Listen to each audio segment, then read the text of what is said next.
내가가 중요해요. 내가. 남 탓할 필요도 없습니다. 내가 행복하면 행복할 일이 생기는 거예요.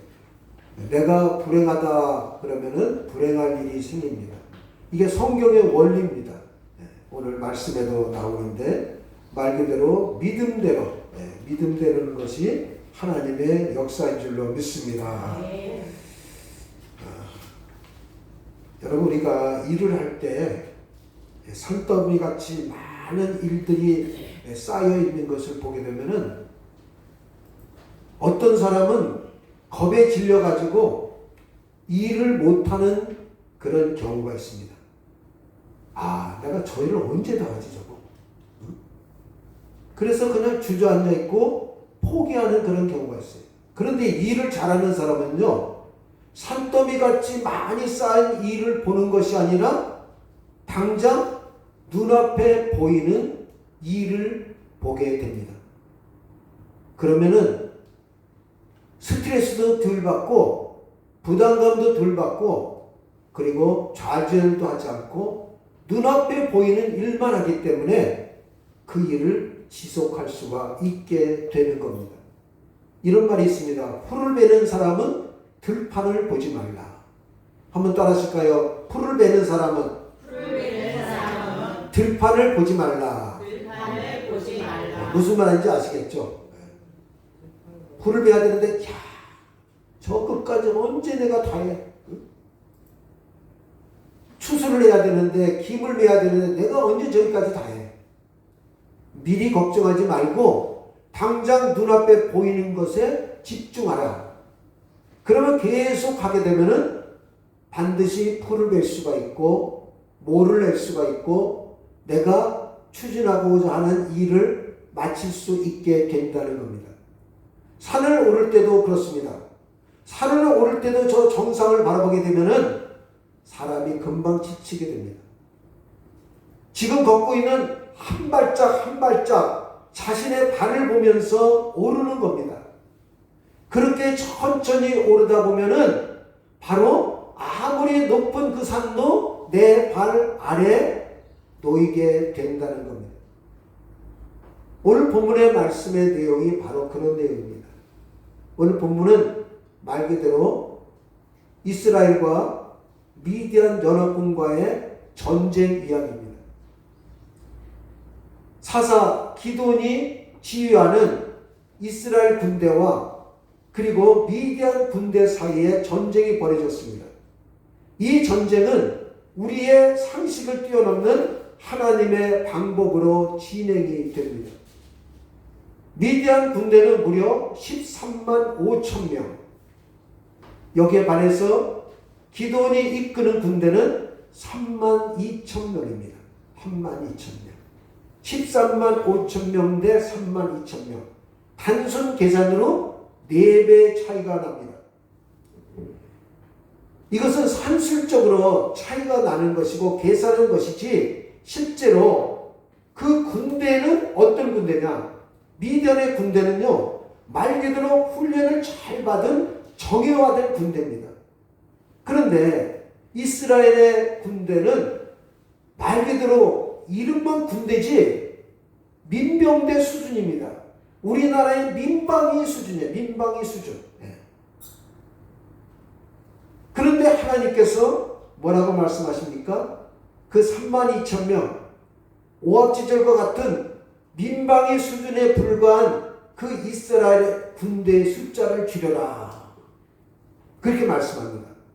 여러분, 싸움을 할 때, 전쟁을 할 때 군인의 숫자가 많은 것이 유리합니까? 적은 게 유리합니까? 많은 것이 유리해요. 그런데 하나님은 지금 13만 5천 명 대 3만 2천 명, 무려 4배 차이가 나는데 거기에서도 또 줄이라고 말씀하고 있습니다. 다시 말해서 3만 2천 명도 너무 많다는 겁니다. 그래서 기드온이 저 13만 5천 명의 미디안 군사와 싸우기에 두려운 사람은 집으로 돌아가라 해서 무려 2만 2천 명이 돌아가게 됩니다. 몇 명이 남았어요? 몇 명이 남았습니까? 네, 10,000명이 남았어요. 13만 5천 명 대 10,000명이에요. 대략 13.5배 차이 나죠. 그런데 하나님께서는요, 여기에 그치지 않고 다시 기도원에게 말씀하고 있습니다. 자, 저 10,000명에 되는 그 너희 부인들을 저 물가에 데리고 가서 물을 마시게 해라. 그래서 개처럼 물을 떠가지고 물을 핥아서 먹는 사람과 무릎을 꿇고 얼굴을 물에 냇가에 쳐박고 물을 마시는 사람을 잘 봐라.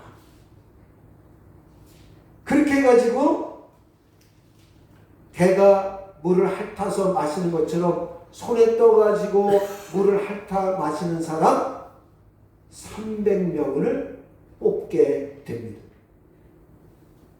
이제 300명 대 13만 5천 명입니다. 여러분 몇 배 차이가 나는지 아십니까?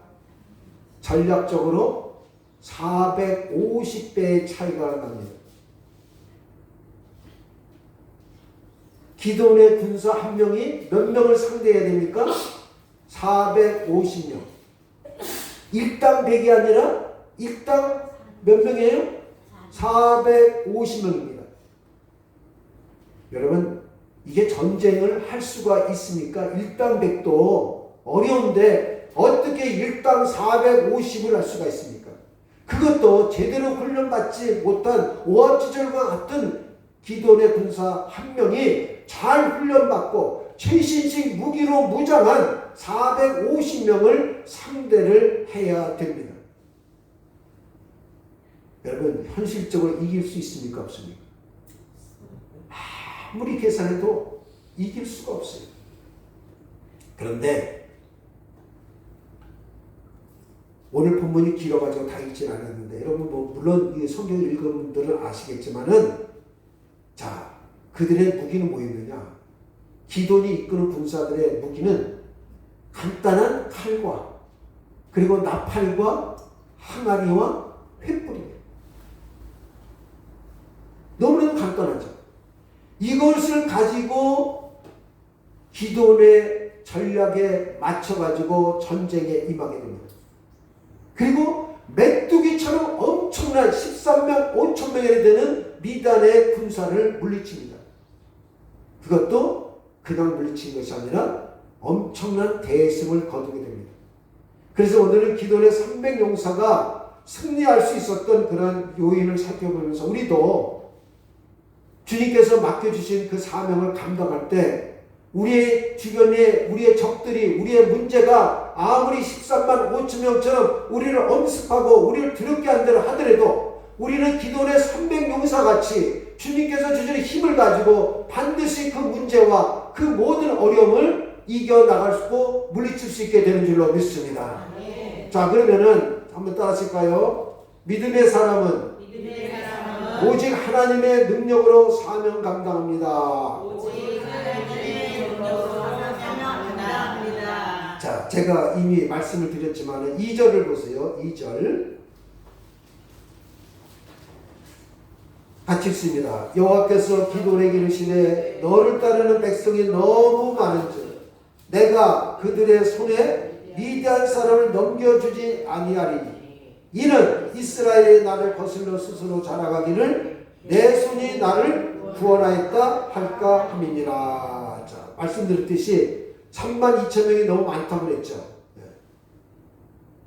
자, 오히려 병력을 더 추가를 해야 되는데 13만 5천 명의 미디안 연합군과 싸워서 이기기 위해서는 32,000명이 아니라 5만 명, 6만 명으로 병력을 더 충원을 해야 되는데 하나님이 뭐라고 말씀하고 있습니까? 너무 많아. 이유는 뭐냐?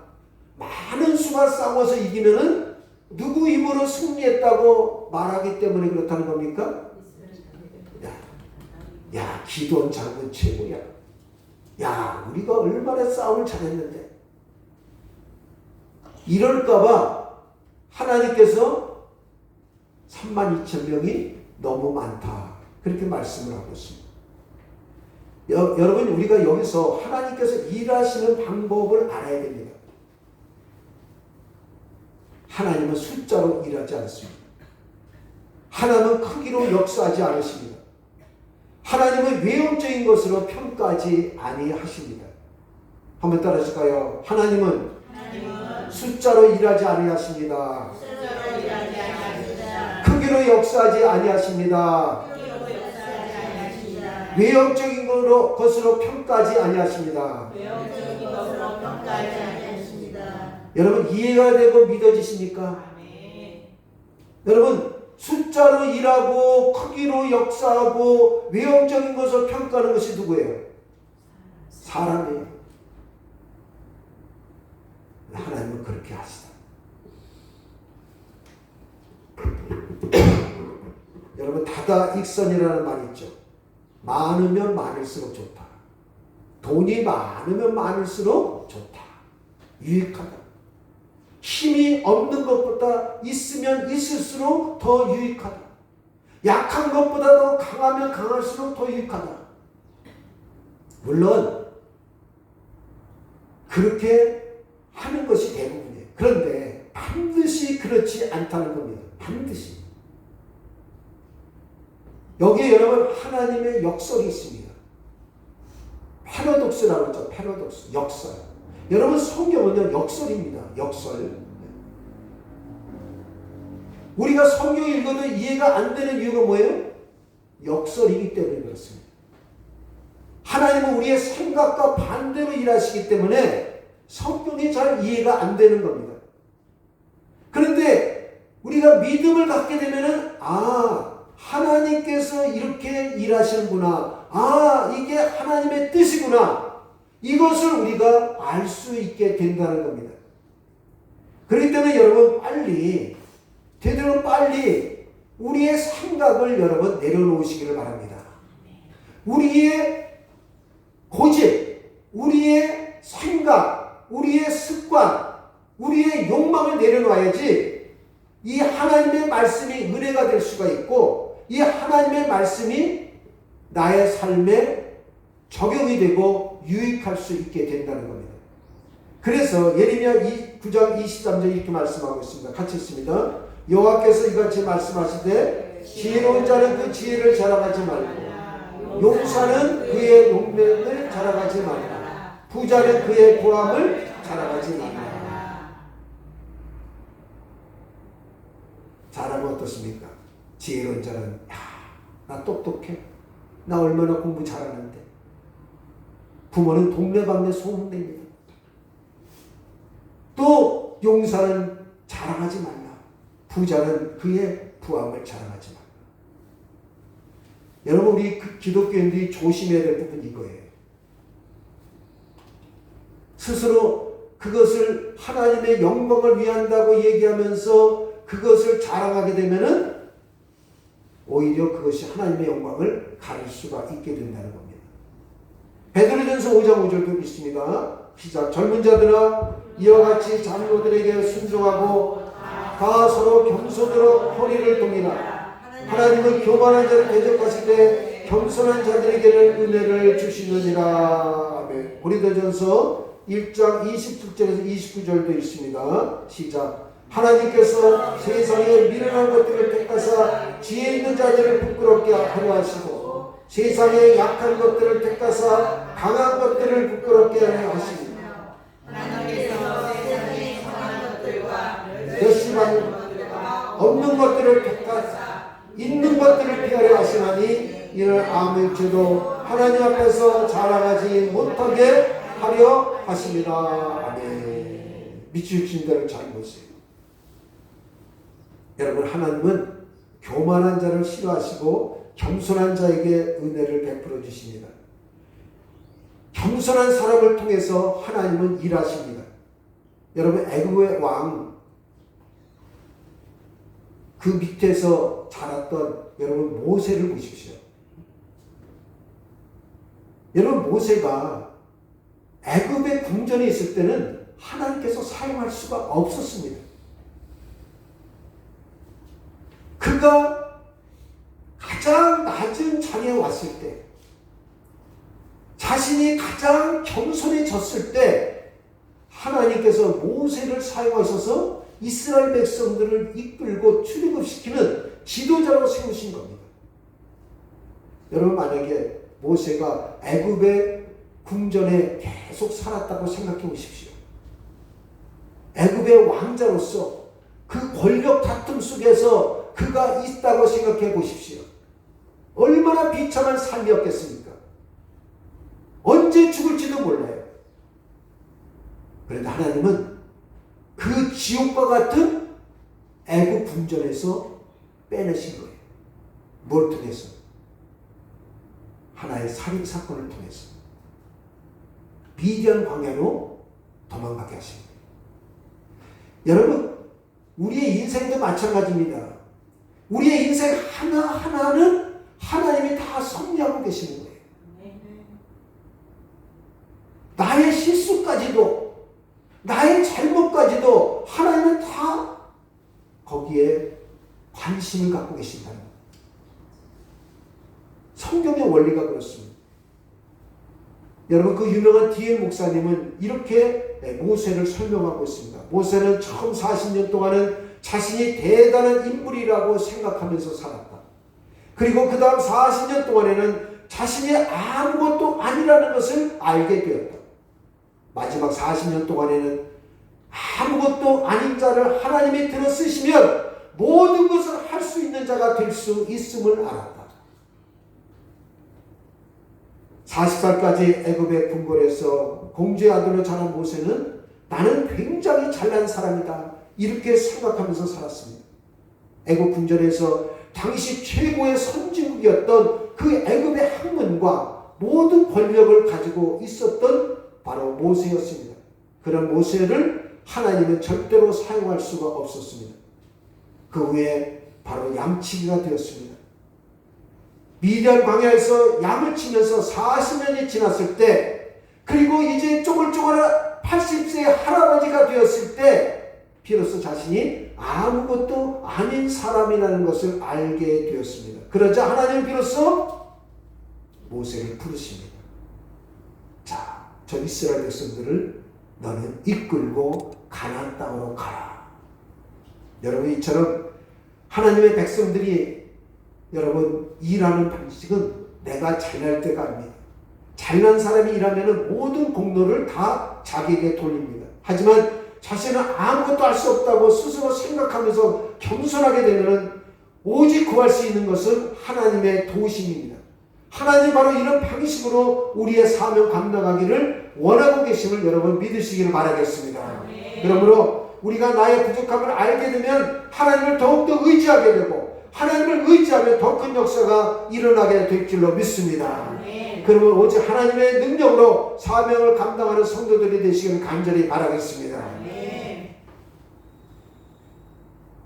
여러분이 지금까지 계획했던 모든 일, 물론 잘 되시는 분도 있겠죠.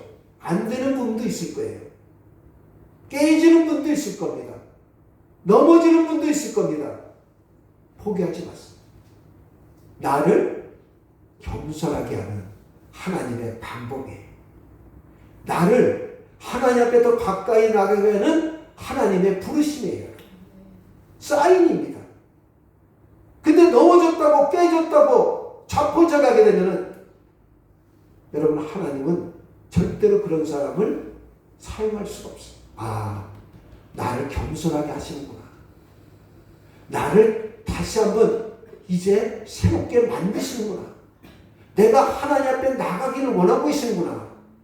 여러분, 이런 믿음을 가질 때 하나님은 비로소 그 사람을 통해서 일하고 계시다는 것을 알게 해주신다는 겁니다. 자, 두 번째 한번 따라 하실까요? 믿음의 사람은 두려움에 떨지 않고 사명 감당합니다. 자, 제가 이미 설명해 드렸던 내용이지만 3절을 보세요. 3절 시작. 이제 너는 백성의 귀에 외쳐 이르기를 누구든지 두려워 떠는 자는 길르앗산을 떠나 돌아가라 하라 하시니, 이에 돌아간 백성이 22,000명이요 남은 자가 10,000명이었더라. 어떤 사람 돌아가라? 두려워 떠는 자. 하나님은 두려워 떠는 자를 원치 않으십니다. 미디안 군대가 그렇게 두렵고 무섭거든 가라 이 말이에요. 가! 필요 없어. 근데 무려 22,000명이 자기 집으로 갔습니다. 여러분 이런 병사를 데리고 여러분 전쟁터에 나가면은 어떤 일이 벌어지겠습니까? 오히려 사기만 떨어뜨립니다. 이런 정신력을 가지고 여러분 전쟁터에 어떻게 나가겠습니까? 그래서 하나님은 자른 거예요. 돌아가. 필요 없어. 왜? 하나님은 숫자로 일하신 분이 아니라는 거. 여러분 두려움이 어디서부터 올까요? 지난주에 여러분 열왕기하 6장 8절에서 23절의 말씀을 드렸죠. 생각나십니까? 엘리사와 엘리사의 종이 등장을 하죠. 여러분 두려움은요 육의 눈으로 환경이나 조건을 바라보면 두려움이 찾아옵니다.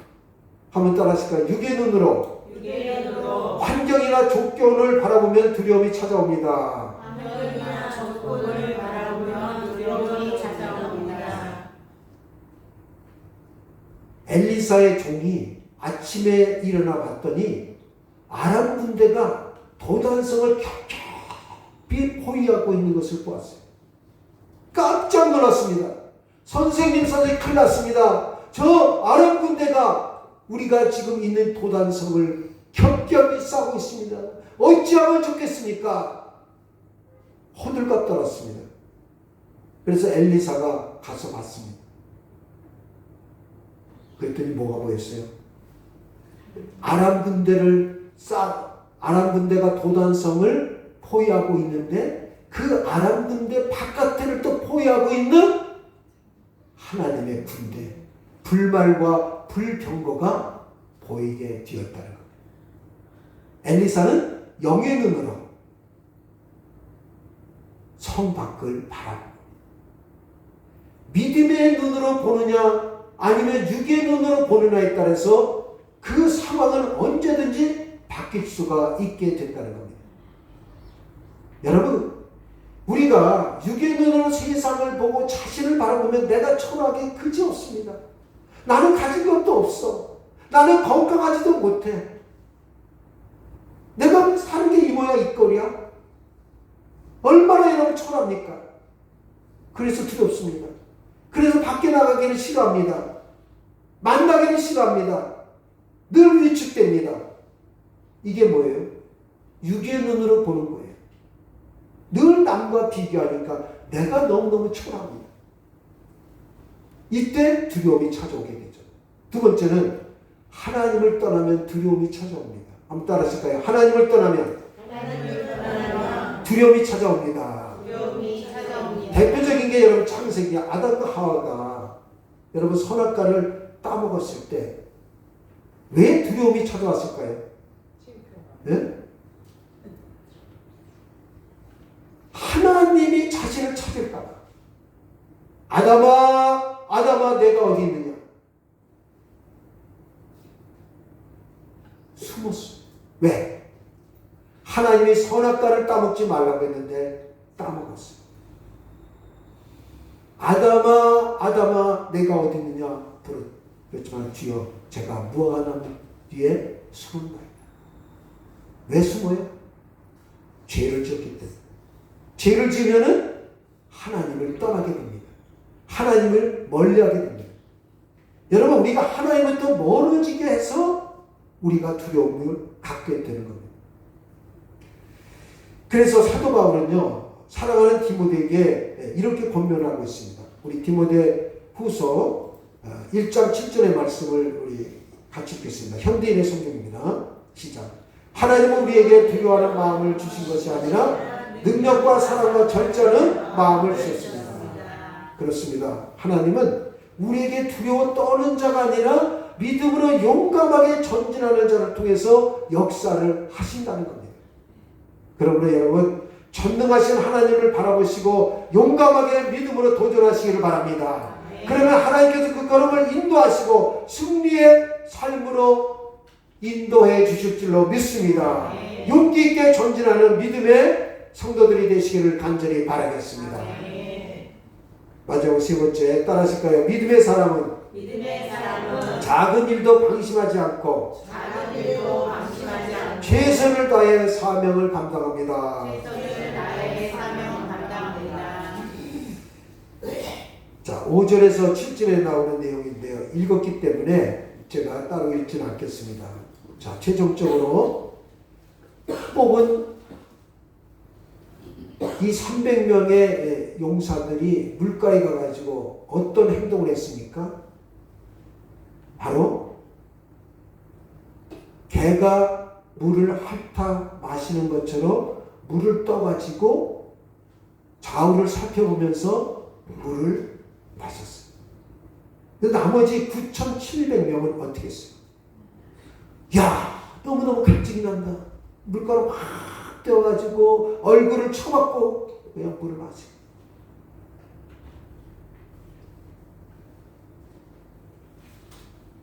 여러분, 지금 미디안 군대하고 전쟁을 해야 되는 상황입니다. 그러면은 어떤 마음이 있어야 되겠습니까? 긴장해야 돼요. 주변을 살펴봐야 됩니다. 근데 9,700명은 물가로 가가지고 갈증이 난다고 머리를 쳐박고 물을 그냥 마셨어요. 이런 사람은 필요 없다는 겁니다. 최종적으로 선발된 300명은 손으로 물을 떠서 주위를 살피면서 개가 물을 핥아 마시는 것처럼 조심스럽게 마셨다는 겁니다. 이게 기도원의 횃불 전쟁에 적합한 사람들이라는 겁니다. 자, 우리 읽질 않았지만요. 자, 7장 15절부터 자, 어떻게 전쟁을 하는지를 한번 보겠습니다. 7장 15절. 자, 우리 한번 같이 읽겠습니다. 해몽하는 말을 듣고 경비하며 이스라엘 진영으로 돌아와 이르되 일어나라. 여호와께서 미디안과 그 모든 진영을 너희 손에 넘겨주시냐 하고 300명을 세대로 나누어 각 손에 나팔과 빙하리를 들리고 항아리 안에는 횃불을 감추게 하고 그들에게 이르되 너희는 나만 보고 내가 하는 대로 하되 내가 그 진영 근처에 이르러서 내가 하는 대로 너희도 그리하여 나와 나눌 자가 다 나팔을 불거든 너희도 모든 진영 중에서 나팔을 불며 이르기를 여호와를 위하라 기도를 위하라 하라 하니라. 여기까지요. 자, 기도의 횃불 작전이에요. 자, 300명을요 세 부대로 나눕니다. 그러니까 먼저 청탑을 해요. 300명을 세 부대로 나눠요.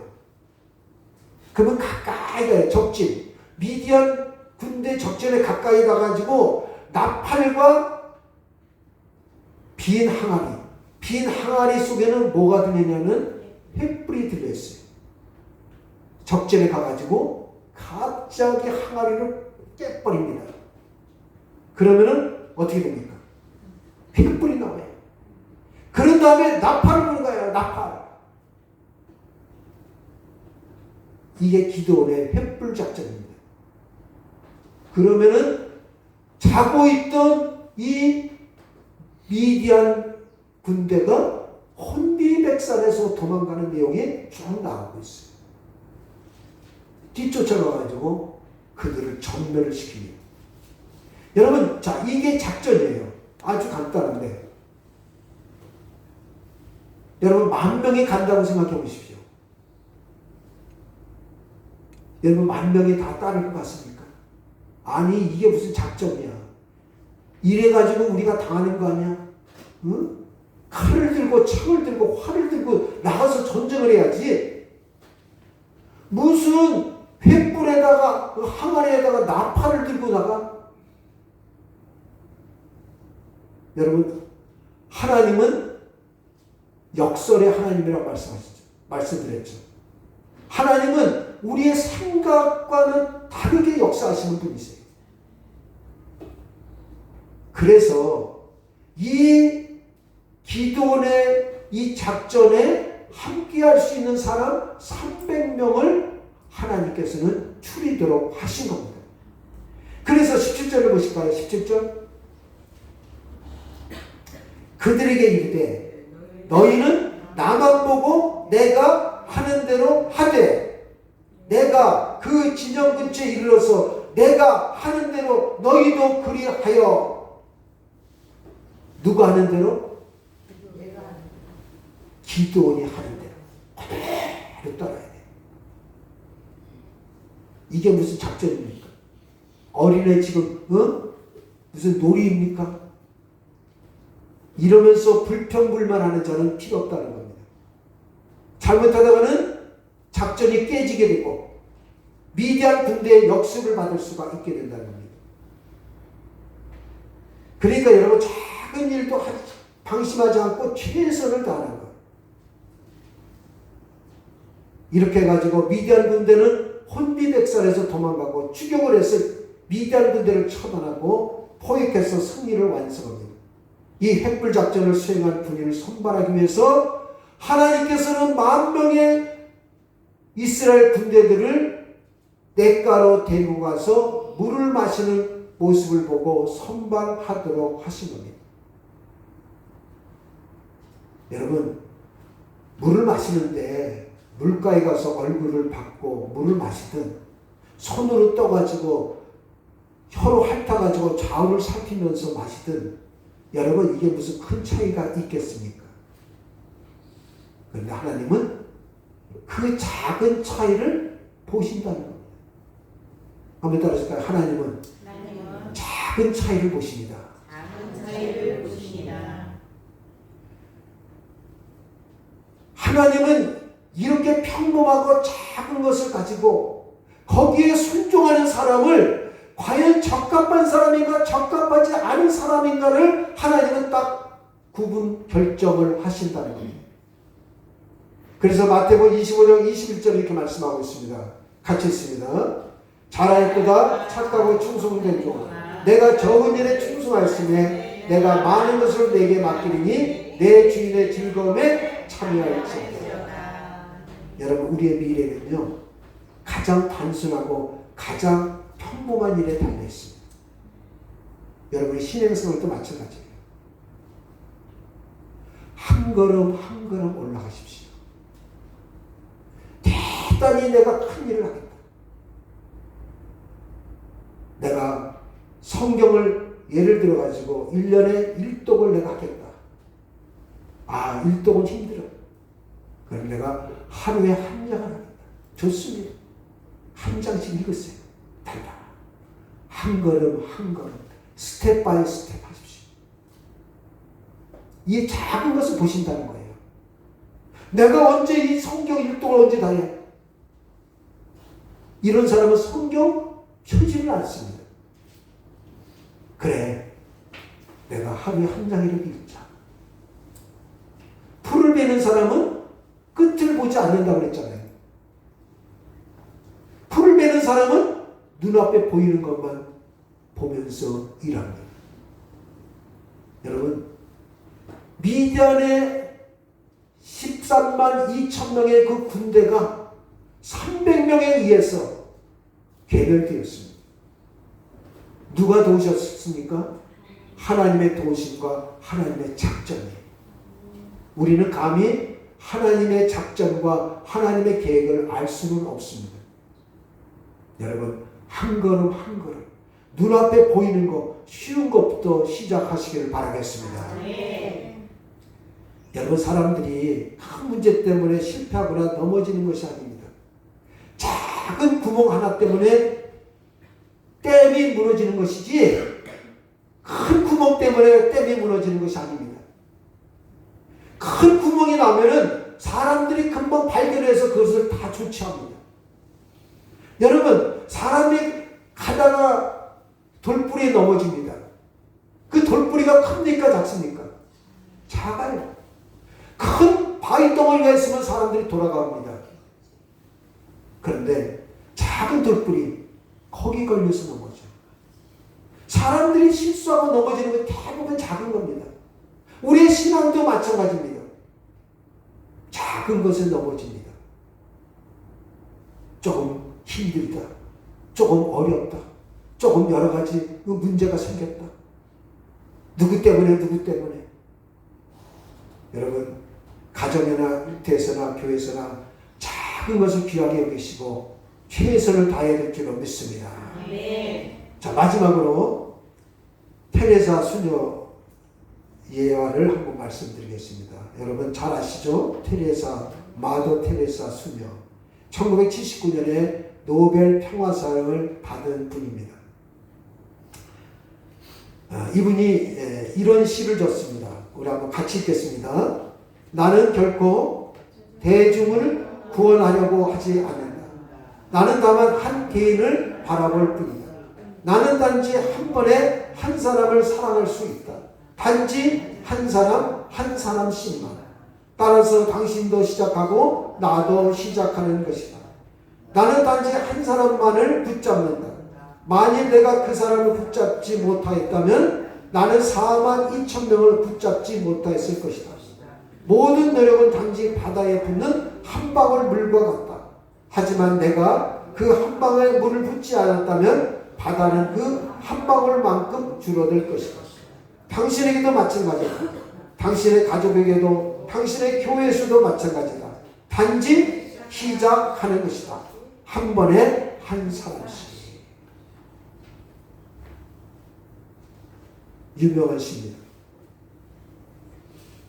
인도 캘커타에 버림받은 그 아이들, 슬럼가에 있는 사람들을 위해서 학교를 세우고 그들과 함께 청빙과 그리고 헌신의 삶을 살았던 바로 마더 테레사 수녀입니다. 이분이 이 노벨 수상을 했을 때 기자가 물었습니다. 수녀님, 어떻게 저렇게 큰 일을 하셨습니까? 했을 때 한 말이에요. 나는 한 사람만 사랑하고 일했습니다. 한번 따라 하실까요? 나는 한 사람만 사랑하고 일했습니다. 여러분, 그렇습니다. 우리도 작은 일도 방심하지 않고 최선을 다해 사명을 감당할 때 하나님께서는 우리를 마침내 큰 사람으로 사용하실 줄 믿습니다. 풀을 베는 자는 들판을 보지 않는다고 말씀드렸습니다. 우리 기도원 300용사도 13만 5천 명이라는 그 숫자를 보지 않고 하나님의 말씀에 순종해서 그대로 나갔을 때 하나님께서는 진짜 이상한 방법으로, 우리가 예상하지 못했던 방법을 통해서 13만 5천 명이라는 그 대군을 물리칠 수 있도록 해주셨다는 겁니다. 그러므로 세상의 방식이 아닌 하나님의 방식으로 사명을 감당하여 여러분 한 주간도 여러분의 삶 가운데 승리하는 그런 한 주간이 되시기를 주님의 이름으로 축원드리겠습니다. 기도하겠습니다. 하나님, 오늘